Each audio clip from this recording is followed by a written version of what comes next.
आलू सारू बैगण टमाटो सजना छुई माटी आलू पकईकी गोटे सीझा तरकारी रे मु केमती सोरिष मसला को देकी गोटे तरकारी करछि चलंतु देखिबा। जय जगन्नाथ सांग माने मु सोरिष जीरा रसुण धनिया को बाटी नहीं बाटण बटा को साइड कर दिंतु। गोटे कड़ई बसातु कड़ई रे किछि तेल पकातु गरम करंतु तेल गरम होला परे फुटण किछि पकातु फुटण भल भाव में फुटी गला परे लंका को टिके खंड खंड कर दीटा पकई दिंतु। लंका भल भाव में हो गला परे तादेहरे जो बाटण आपण बाटिकी रखिथिले से बाटण को वर्तमान ढालंतु।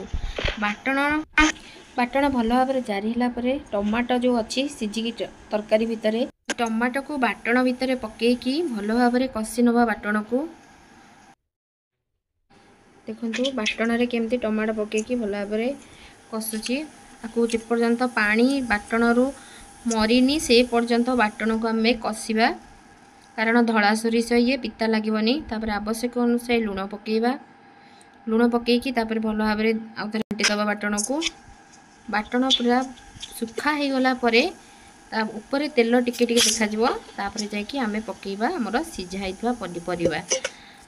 तापर ताको आउ थे घंटी दबा टिके घंटी देकी फुटना किसी समय छाड़ीदबा